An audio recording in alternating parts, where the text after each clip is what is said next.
大家好，歡迎大家返嚟，唔係亂講，我係港仔。大家朝頭早起身嘅時候，如果發現自己周身骨痛又冇乜精神，咁大家會唔會開始覺得係因為年紀大咗而身體開始老化呢？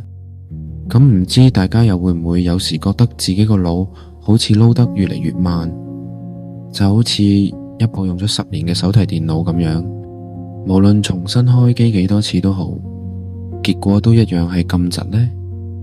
不過如果大家有呢一種感覺嘅話，今集嘅內容可能會徹底咁顛覆我哋對自己嘅認知，因為科學家發現我哋每個人嘅身體裏邊其實都隱藏住一啲內置機制，只係我哋由出世嗰一日到而家，都從來冇人真真正正咁俾過一份說明書我哋，教我哋去啟動翻呢一啲嘅神秘機制。而今集將會有3位頂級科學家親自同大家揭秘，到底點樣先可以精準咁去激活我哋嘅內在潛能。而要激活我哋嘅內在潛能，條件就係要學識點樣去擁抱壓力。正常嚟講，如果將一部手提電話放喺79度嘅高溫下暴曬，咁部電話應該好快就會死機冇反應。但係專攻生物醫學嘅 Dr. Rhonda Patrick 就發現，我哋身體竟然係啱啱好相反。高溫唔單止係唔會令我哋死機，反而仲會啟動一種越熱越強嘅神秘機制。Dr. Rhonda 分享咗一項芬蘭嘅研究，呢一項研究主要係追蹤2000名嘅中年男士，而追蹤時間係長達20年。研究結果亦都係非常之震撼嘅。結果發現，一個星期裏面會焗4至7次桑拿嘅人，死亡率竟然係比只係焗1次嘅人低咗成1半咁多。咁點解會咁神奇呢？ Dr. Rhonda 解釋，呢種現象叫做 Hormesis 極效作用。當我哋將身體推向熱力極限，大腦就會以為我哋正喺度面臨生存嘅威脅，於是就會強制咁開啟2大保命機制。首先出場嘅就係細胞工程師 Heat Shock Proteins， 亦即係熱休克蛋白。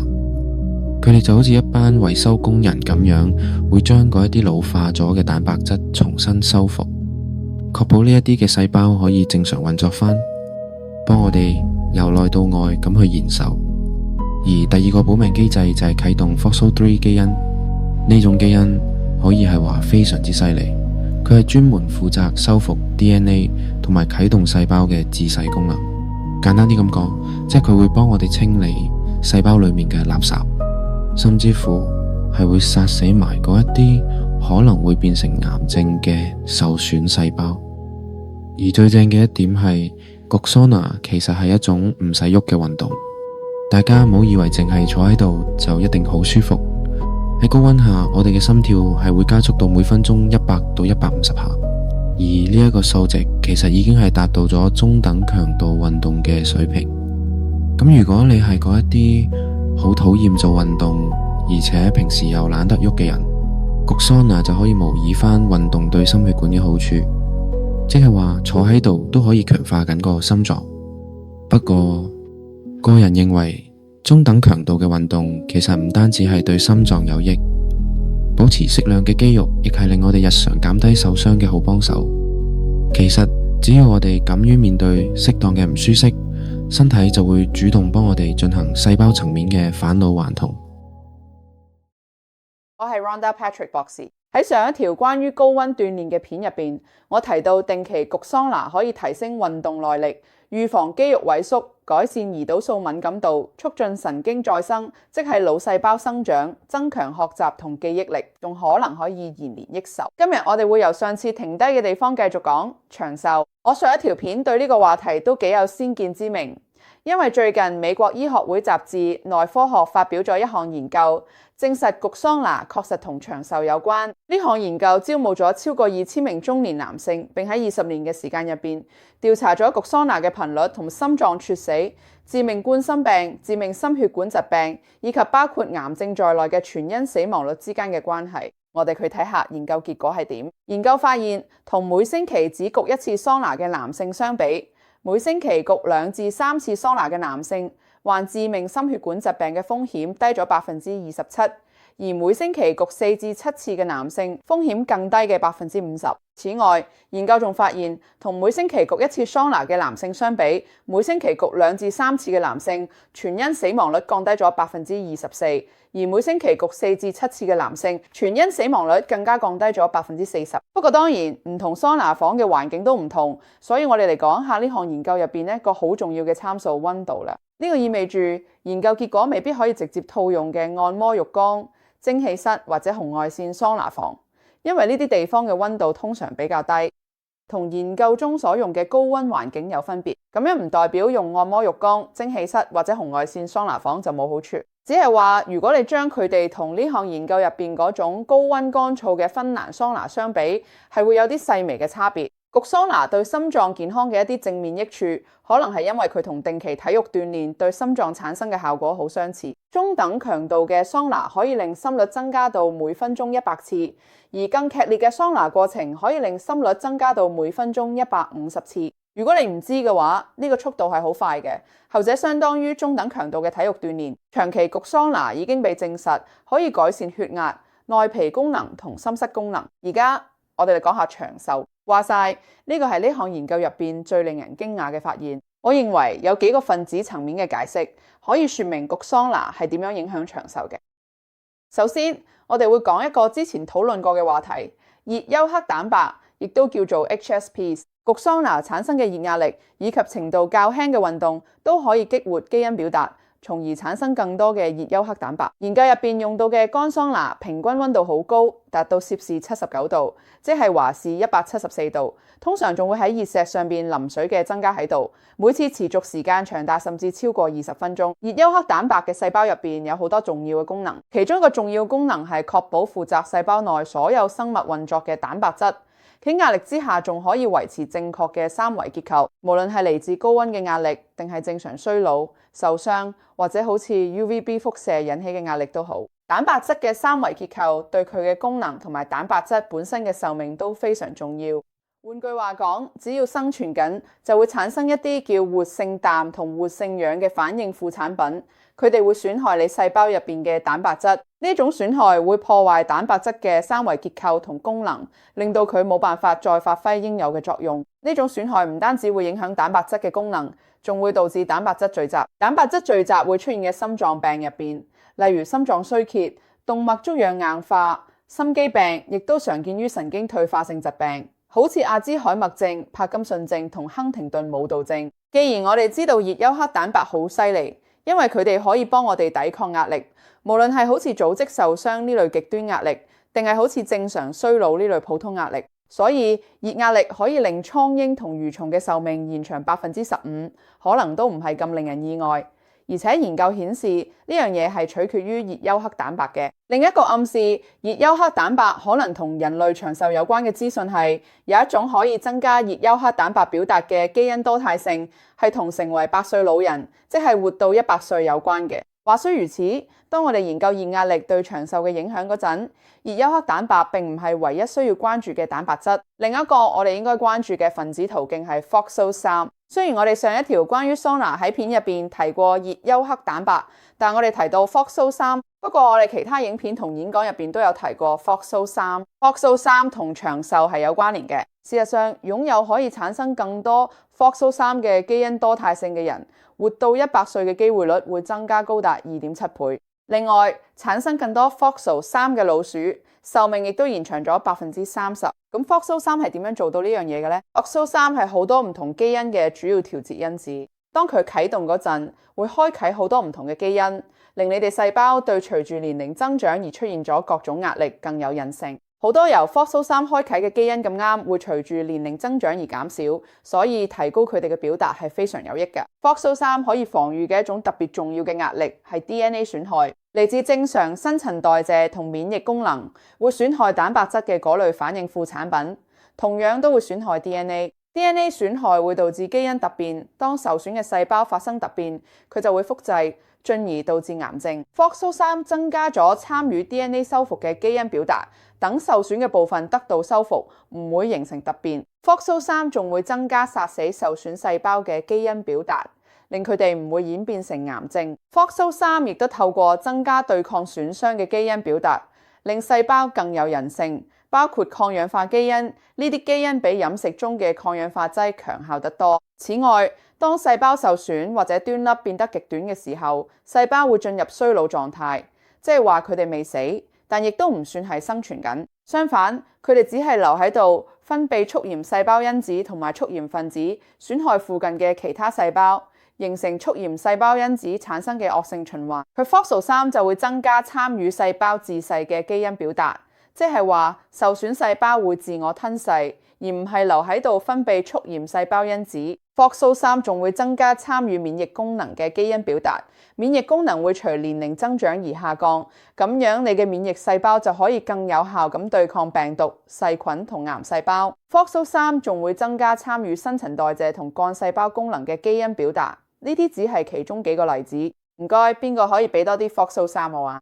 所以總括嚟講，焗桑拿同長壽係有關聯嘅。焗桑拿嘅次數越頻繁，對長壽嘅效果就越明顯。熱壓力，例如焗桑拿，會激活熱休克蛋白，呢一點同蠕蟲同蒼蠅嘅壽命延長有關。熱休克蛋白仲可以對抗其中一種同衰老相關嘅壓力。熱壓力亦都會激活其中一種著名嘅長壽基因 FOXO3A， 佢咁啱可以對抗隨年齡增長而出現咗各種細胞壓力。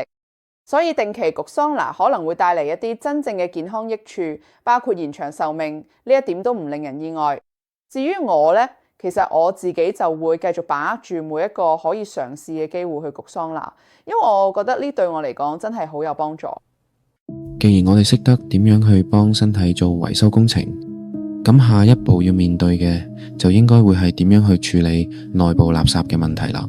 相信大家都一定會知道呢一個定律，就係當一部電腦嘅 hard disk 裏面塞滿晒垃圾文件，咁就算粒 CPU 跑得幾快都好，部機一樣係會窒到想喊嘅。而我哋嘅細胞其實都係同一個道理，基本上我哋由出世嘅嗰一刻開始，身體就一直累積緊大量嘅垃圾蛋白質，而如果唔定期大掃除嘅話，呢一啲嘅垃圾就會慢慢變成發炎同埋衰老嘅元兇。不過好彩嘅係，2016年獲得諾貝爾獎嘅日本科學家大隅良典 Dr. Osumi 發現，人類身體嘅裏面其實係內置咗一個超強嘅自動回收系統，而喺科學界就將呢一個功能稱為自噬作用。雖然呢一個功能嘅名聽落好似好恐怖咁，但係佢其實係身體裏面一個非常強大嘅清理功能。佢可以將細胞裏面過期又或者係唔要嘅組件食咗佢，然後再重新組合。而要啟動呢個功能嘅關鍵就係危機感。當我哋處於飢餓狀態，又或者係進行高強度運動嘅時候，細胞會因為感應到營養不足，或者係能量消耗得太快，就會啟動拆件回收模式，將細胞裏面嘅嗰一啲廢棄物同埋受損嘅線粒體，又甚至乎係入侵嘅細菌，通通都放晒入去一個叫做溶酶體嘅熔爐裏面。而最神奇嘅係，呢一啲垃圾並唔係就咁抌咗佢，而係會轉化成為新嘅能量同原材料。所以 Dr. Osumi 嘅發現係想話俾我哋知，飢餓其實唔一定係壞事，適量嘅斷食其實係俾機會身體去進行一場深度嘅內部裝修，將累積多年嘅陳年垃圾再一次變翻做最純淨嘅能量燃料。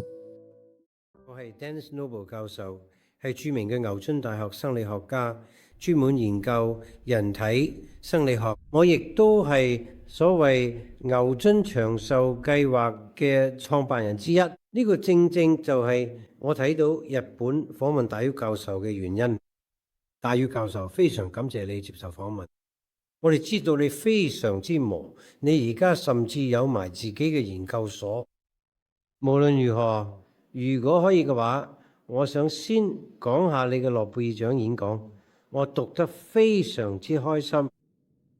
同你一樣，我花咗好長時間用顯微鏡觀察細胞。當然，我哋佢係心洲細胞，而你就花咗好長時間用顯微鏡觀察我哋稱為酵母嘅微小生物。係你見到所謂嘅液泡，即係細胞廢物堆積嘅地方咧，我對你喺嗰度見到佢哋好感興趣。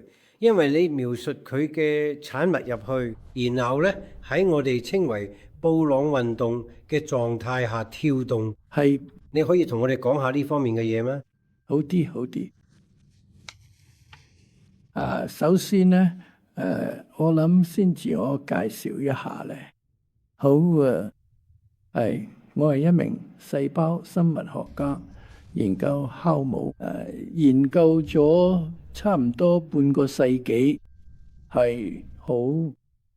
當我仲係研究生，甚至係本科生嘅時候，好，我對當時啱啱建立嘅中心法則咧，好感興趣，所以我諗成為一名分子生物學家，然後我諗了解蛋白質係點樣由 DNA 到 RNA 再到蛋白質咁樣製造出嚟。咁所以我第一個研究課題咧係大腸桿菌蛋白質合成嘅啟動機制。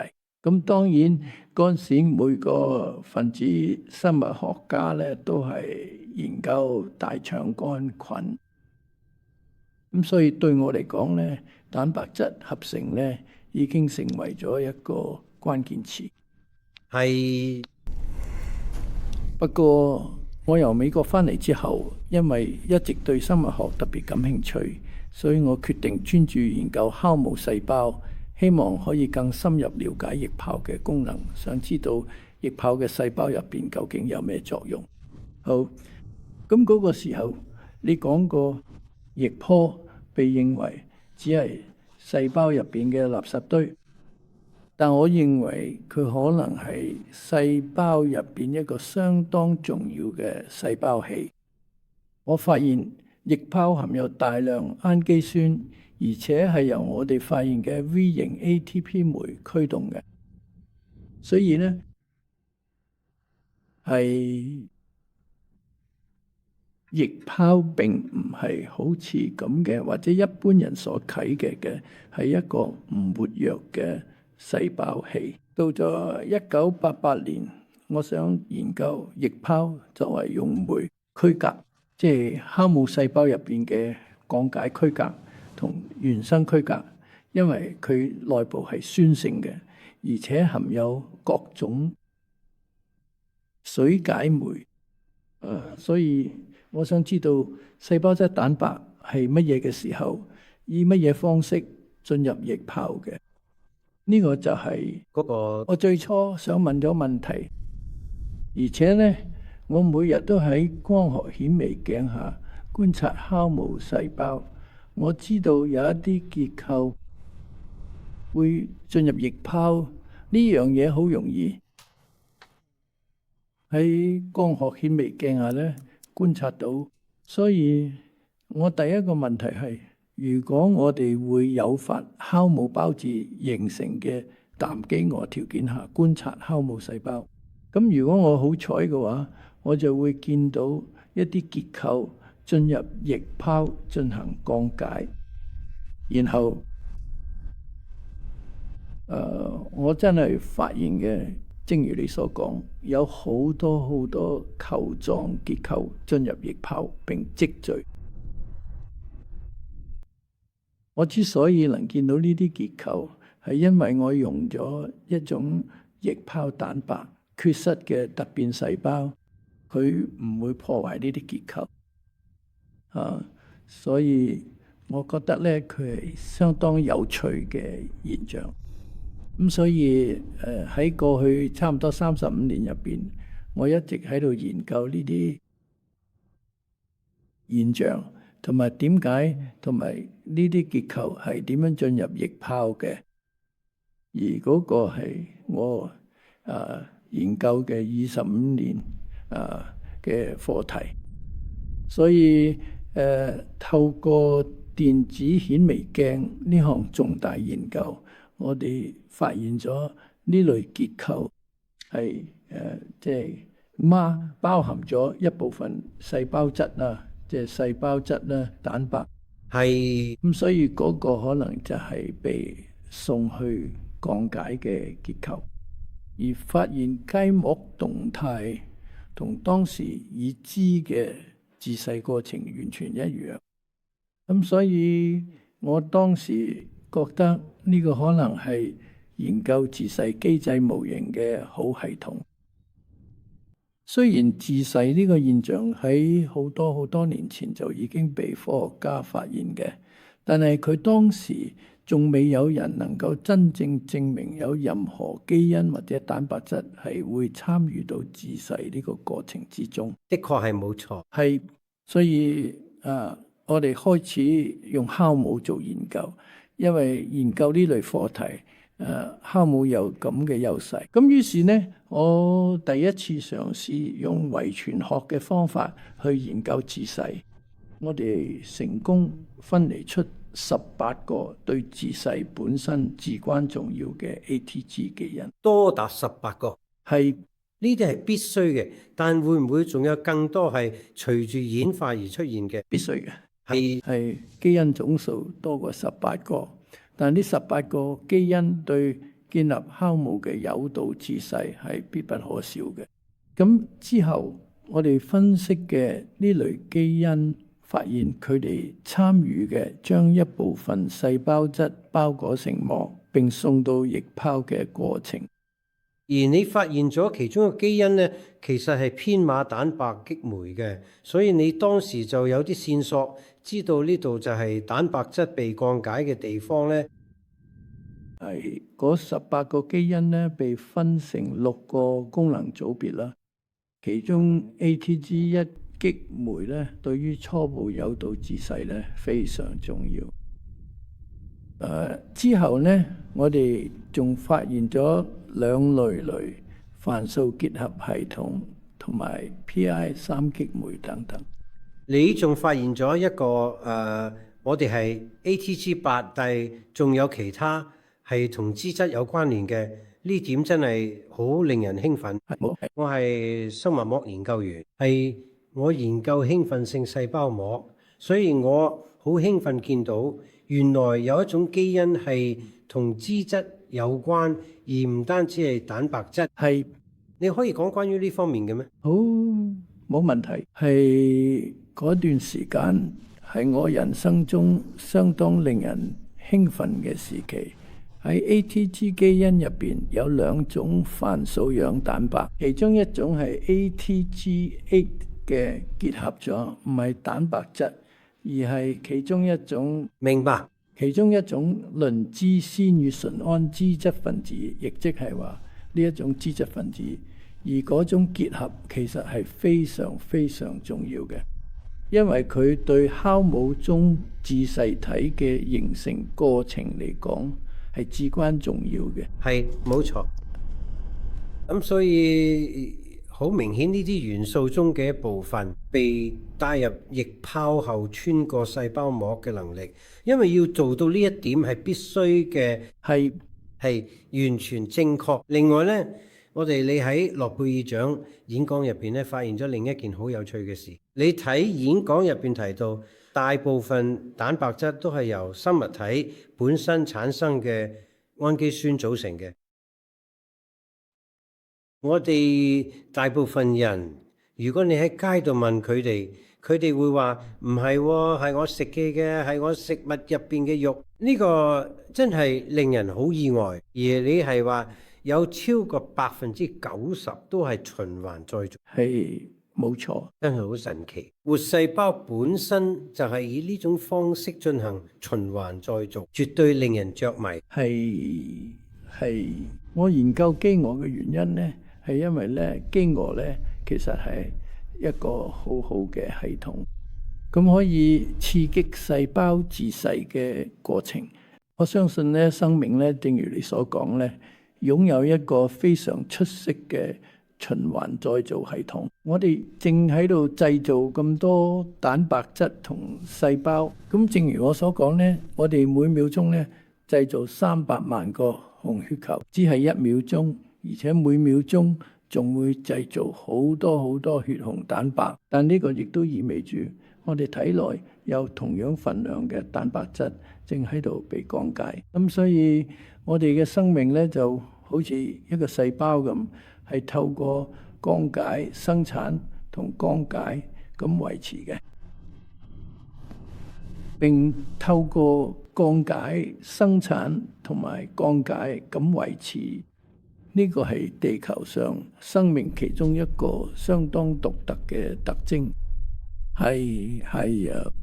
咁係咪即係話，如果我哋想免疫系統清理我哋嘅身體，我哋就應該要有一段飢餓期？聽落好似係咁，係咪？但係講真，確實咧，有長壽專家係咁樣建議咧，所以呢個咧絕對唔係一個瘋狂嘅諗法。我都係嘅話，係，所以係當然啦。分子生物學中心法則並冇提到任何關於降解嘅嘢，佢只係遺傳信息由 DNA 流向蛋白質嘅方式。但係我哋可以認為降解對於維持我哋嘅生命亦都相當重要，因為咁所以我相信呢，降解同合成係一樣咁重要，因為如果你要製造新嘅產物，我哋就需要降解。所以每一次我哋都應該要記住喺過程中有合成同埋降解。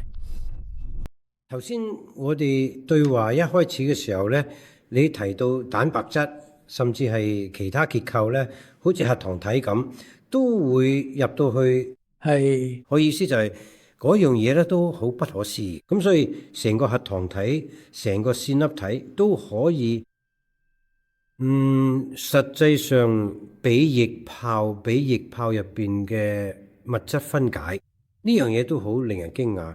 起碼對我呢類生理學家嚟講係，可能係，所以細胞起碼需要2種降解系統，一種係好有針對性，而且嚴格控制降解對象，同埋涉及泛素蛋白酶體系統嘅蛋白質。係，所以佢哋需要耗能嘅步驟，但係自細係一種好大規模嘅降解過程。佢哋最終會成為細胞質嘅一部分，甚至可以摧毀成千上萬個核糖體。嗰啲係好龐大嘅複合體，甚至連細胞器咧都可以被其中一個自細體吞噬。呢個係自細降解一個好重要嘅特徵。咁你之所以能夠觀察到蛋白質同其他結構嘅液泡入邊堆積，係因為佢哋喺度喐緊，即係你所講嘅布朗運動呢。咁字面上嚟講，即係水分子喺度撞擊緊佢哋，係咪？佢係咪代表咗細胞本身入邊佢哋受到結構嘅限制，所以你見唔到佢哋喐？但係喺接近真空喺液泡入邊，佢水就可以自由咁帶動佢哋周圍喐。我覺得呢個對你嚟講係一個好重要嘅線索，係嘛？因為你可以研究呢啲嘅液泡入邊堆積住嘅，親眼睇住自細嘅過程發生，嗰次一定係一次好奇妙嘅經歷。係啊，冇錯。講到呢度，大家可能會話維修同埋清理我都明，但係如果天生基因就係差，咁又有冇得救呢？呢個時候，第3位科學家就要出場啦。佢係專攻遺傳學嘅 Dr. Janine Lassell。傳統嘅觀念話俾我哋知 DNA 係一個寫死咗嘅劇本，父母俾我哋咩嘅基因，我哋就會注定咗係點樣樣。但係 Dr. Janine 所做嘅研究，其實就正正係徹徹底底咁打碎咗呢一個嘅 DNA 宿命論。Dr. Janine 發現 DNA 雖然係一個劇本，但係我哋日常所接觸到嘅環境，每一個產生嘅情緒，又甚至乎係我哋食過嘅每一餐，其實都會好似一支熒光筆咁樣。呢支筆係會影響住 DNA 代碼裏面邊一段係可以讀取，而邊一段就應該要沉默。而喺科學界裏面會稱呢一個過程為 DNA methylation DNA 甲基化。簡單啲咁講，亦即係話，就算一對 DNA 完全相同嘅雙胞胎，如果有一個係長期壓力大，而另一個就係長期保持規律運動，咁佢哋細胞裏面嘅甲基化標記就會變得好唔一樣啦。壓力大嗰位，佢細胞裏面抑制發炎嘅基因可能就被關閉咗，而有做開運動嘅嗰位，佢嘅修復細胞同埋抗衰老嘅基因反而係會被開啟。雖然佢哋兩個人嘅 DNA 序列係冇變過，但係因為基因表達嘅方式唔同咗，最終會令到兩個人嘅體質同埋患病風險都會出現天淵之別嘅情況。而呢一個發現最震撼人心嘅啟發係，我哋從來其實都唔係基因嘅奴隸，而係主宰基因嘅導演。而日常生活裏面嘅每一個抉擇，每一刻嘅起心動念，其實都係會默默咁喺度編寫緊生命嘅底層代碼，同埋重塑緊我哋嘅生命機制。你好，我係 Janine Lassalle， 我係加州大學戴維斯分校嘅教職員。我今日嘅任務係嘗試令大家對表觀遺傳學呢個領域感興趣，同埋了解佢對你嘅健康有咩意義。所以呢，我會先由呢張表觀遺傳學嘅藝術圖開始講起，因為大家可能對 DNA 雙螺旋結構已經好熟悉。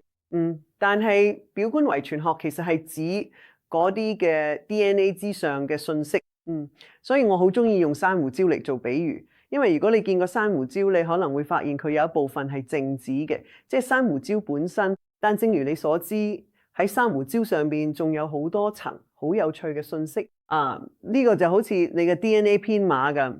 基本上 DNA 正如你所知係由 A、T、G 同 C 四種簡單嘅分子組成嘅。佢哋你可能聽過佢哋係你身體嘅說明書。但表觀遺傳學係指喺 DNA 編碼之上嘅嗰啲信息層，佢哋提供咗更多關於點樣應對環境信號，以及喺人生唔同階段點樣應對嘅信息。所以呢個就係我哋要探討嘅表觀遺傳學。點解你要關心你嘅表觀遺傳學呢？基本上係因為正如你可能已經意識到，我哋生活咗一個動態嘅環境入邊。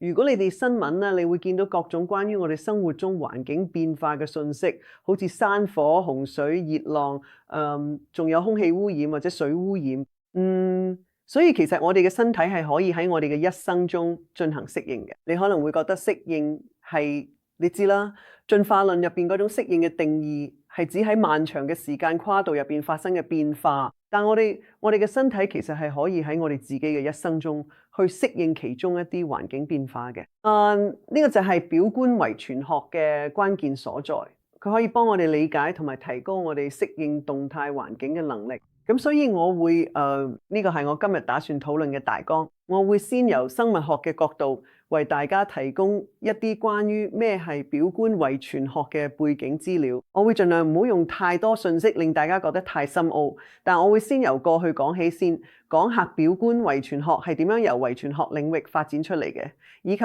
點解有乜嘢唔係好符合遺傳學嘅常規。然後我會講下呢個領域而家嘅發展。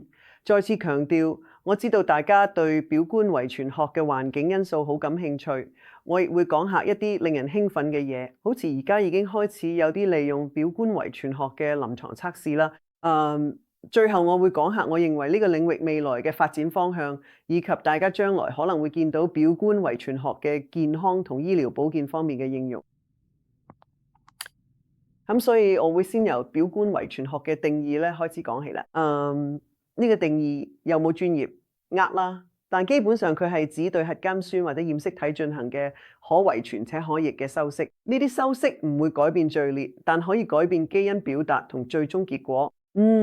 首先咧就好似珊瑚礁咁啊，表觀基因組咧有多層信息啦，我會帶大家逐一了解。第一層係 DNA 甲基化，簡單嚟講就係佢雙螺旋結構加咗個甲基，即係喺 DNA 兩條鏈上面嘅 CH3 基團啦，呢個係 DNA 上邊最直接嘅標記。下一陣係組蛋白修飾，組蛋白咧基本上咧就好似線軸咁 DNA 會盤繞喺上面啦，就好似呢度顯示咁咧。你可以見到呢啲線軸並唔係死板板嘅，佢哋其實有啲伸出嚟嘅長尾巴，呢啲尾巴可以用好多唔同方式嘅修飾，呢啲就係我哋所講嘅翻譯後修飾。組蛋白上嘅呢啲微小修飾咧，會幫組蛋白決定將 DNA 包裝得幾緊嘅，從而決定基因係開放表達定係緊緊包裹住而關閉嘅。下一陣信息咧，其實係 DNA 嘅細胞核入邊點樣組織啦。再睇下。你細胞核入邊咁多 DNA， 佢哋絕對唔係好似一大袋意粉蘇聯嚟嘅，佢哋係有秩序同組織嘅。其中一個初步層次就係染色質結構，呢啲染色質環通過組織令基因可以喺啱嘅時間同地點表達。你可以想像成編織環，呢個係將事物喺啱嘅時空聚集埋一齊嘅方法。咁但係如果你喺細胞核空間入邊再冇得立體嘅，其實嗰度都有秩序同組織。睇下呢啲靚相，你可以見到每條染色體都標上咗唔同顏色。有趣嘅係呢啲染色體各有各嘅領地，但係基因表達嗰陣會走出嚟去到內部空間。所以秩序同組織決定嘅基因嘅特定組織入邊係開啟定關閉。最後我想提咗一層信息，因為呢個係新興領域，唔係所有 RNA 生物學嘅中心法則咧，係由 DNA 到 RNA 再到蛋白質。但係過去幾十年，我哋發現有好多調節性 RNA 唔會編碼蛋白質，但可以提供信息，即係 DNA 之上嘅表觀遺傳信息。呢啲 RNA 可以起到有利作用，將蛋白質引嚟佢哋原本嘅位置。佢可以覆蓋成個染色體區域，就好似我哋喺 X 染色體室會入邊見到嘅。所以呢層額外信息其實係嚟自 RNA，佢可以反作用於 DNA， 提供基因應該開啟定關閉嘅信息。另一個例子係組織特異性同基因表達嘅發育上嘅差異。咁所以正如你所知，你身體所有細胞入邊嘅 DNA 編碼都係同一套，但係我哋知道。呢啲細胞睇落去係好唔同嘅。呢張圖好清楚咁展示咗淋巴細胞，即係你血液入邊嘅其中一種白血球同神經元之間嘅大細差異。神經元可以由你大腦嘅一邊延伸到另一邊。雖然係好唔同嘅細胞類型，但係佢哋都係用緊同一套遺傳資訊。咁點解佢指令會差咁遠呢？呢個就係表觀遺傳學嘅層次所在。嗱，呢度有個例子，呢啲係大腦入邊嘅細胞核，左邊嗰個係胚胎神經元，右邊嗰個係成熟嘅成年神經元。呢啲只係細胞核用咗一種叫 DAPI 嘅染色劑冒染 DNA。你可以見到，雖然係同一個 DNA， 但係佢哋嘅排列方式好唔同。你可以見到胚胎神經元嘅細胞核細好多，而且更緊密。DAPI 嘅顏色亦都比較亮。而成熟嘅神經元就比較分散啦，但係圍繞住呢個大核仁咧，亦都有一定嘅組織，兩邊仲有啲 DAPI 染色好亮嘅區域，所以同一個 DNA 會根據發育階段，好似呢個例子咁，而有唔同嘅包裝方式。跟住落嚟講一個經典例子啊，係用嚟解釋環境對表觀遺傳嘅影響。呢個係一個好有趣嘅小鼠品系。其實係一種小鼠突變，但係佢哋最終有啲呢個重複嘅等位基因，呢個係一個重複元件，有時會被甲基化，有時就唔會。有趣嘅係圖入邊咧，佢小鼠嘅基因係完全一樣嘅，佢哋係同一胎生嘅，基因完全相同。咁但係其中一啲即係黃色而且比較肥嗰啲，係喺呢個位點發生嘅甲基化，而啡色而且身形健碩嗰啲，係等位基因仲開啟緊嘅，所以佢哋攞落去係正常嘅野生型細胞，你基本上分唔出嚟佢同喺呢種突變嘅小鼠有咩分別。但係你喺圖入邊仲見到其他小鼠睇落有啲似呆貓貓，係咪？即係身上面有一塊塊啡色同黃色，呢個代表有啲細胞被甲基化嘅，而有啲就佢。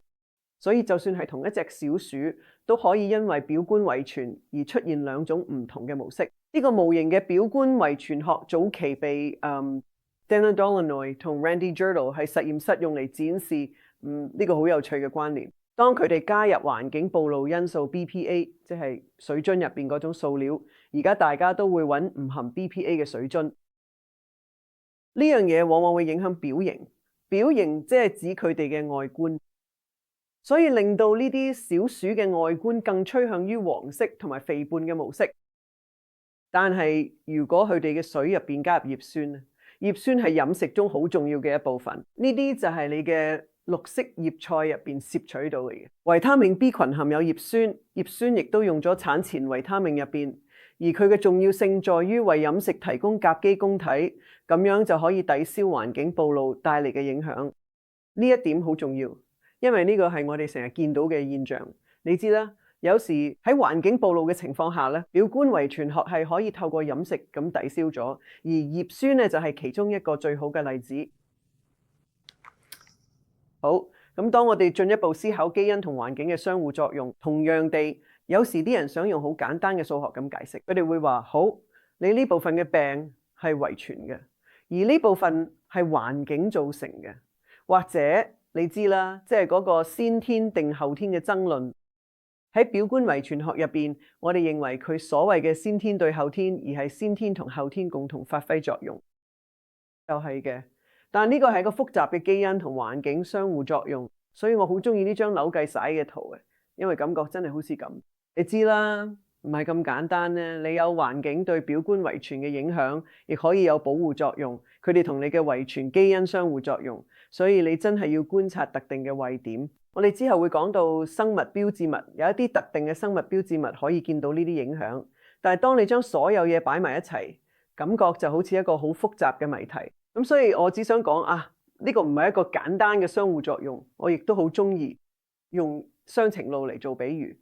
你知啦，如果你同時有基因同環境，兩者之間就存在雙向嘅相互作用。一方面，遺傳差異會影響對環境嘅敏感度，所以人會遺傳到對特定環境壓力因素反應嘅差異，亦都可以有環境因素直接或間接作用嘅 DNA 上邊咧損害 DNA。呢啲咧通常被稱為誘變劑，好似輻射就係一個好好嘅例子。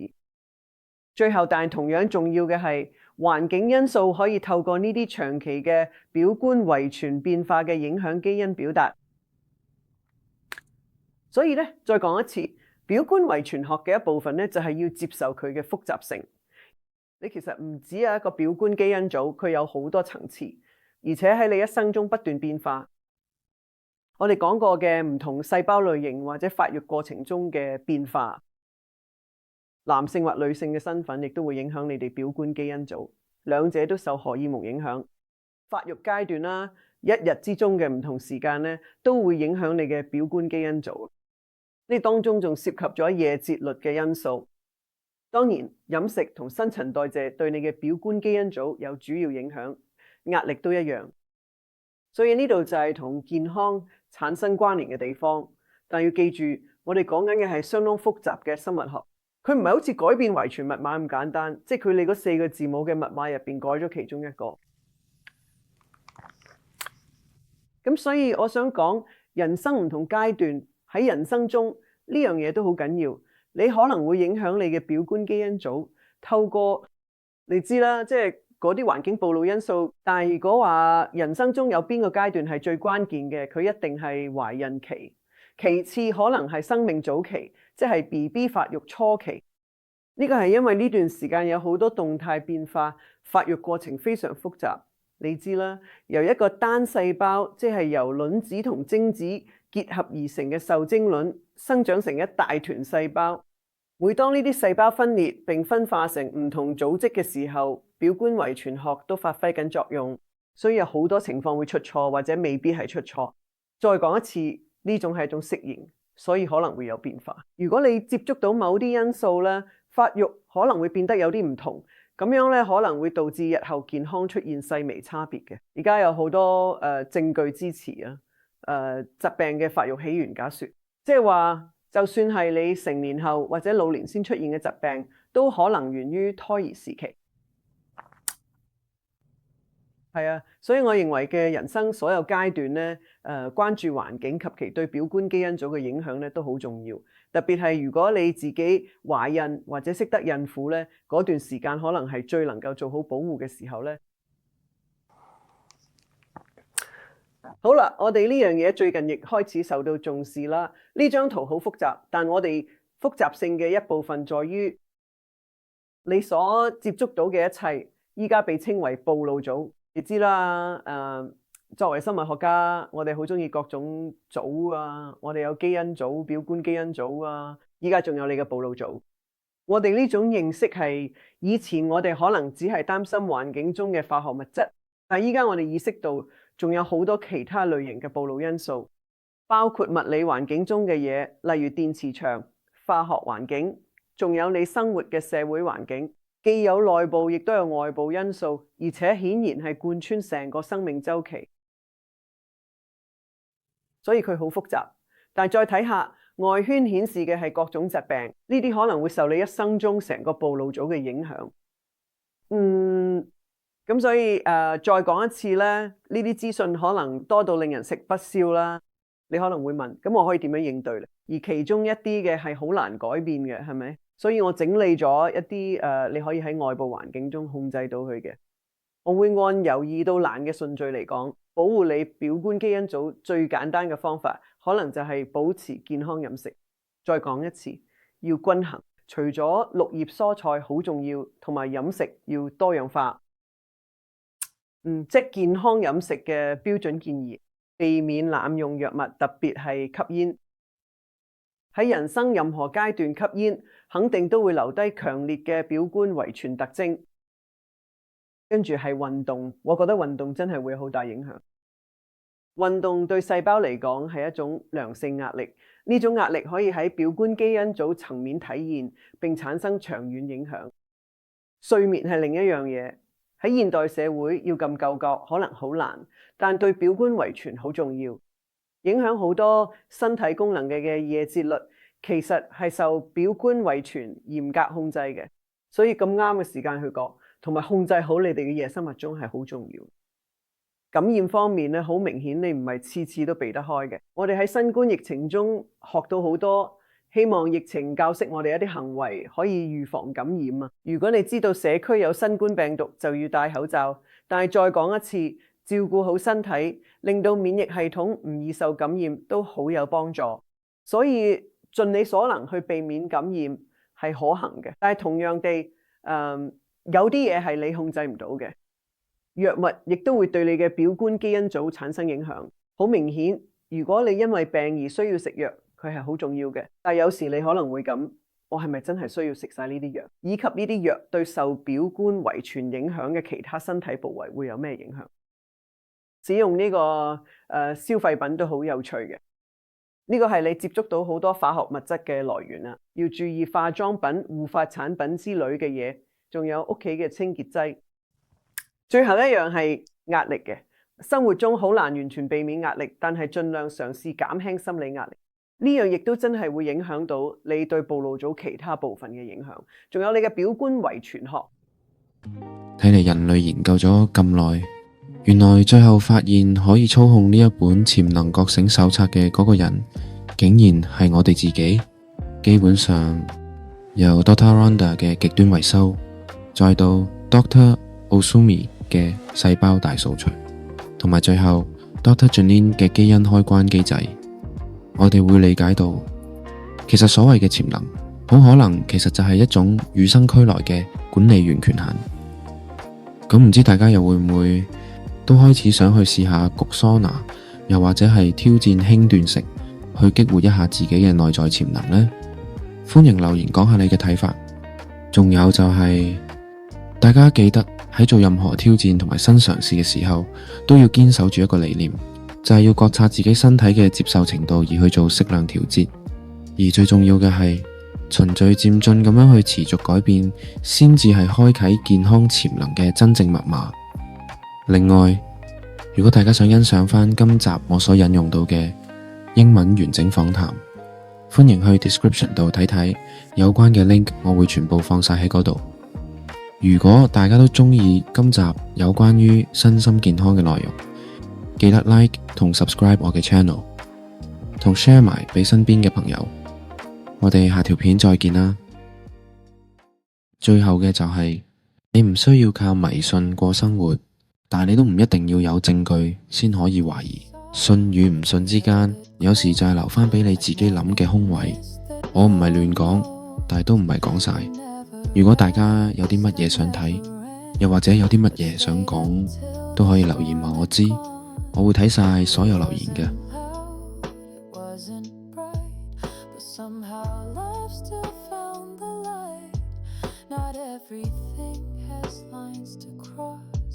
Some hearts just blooming quiet.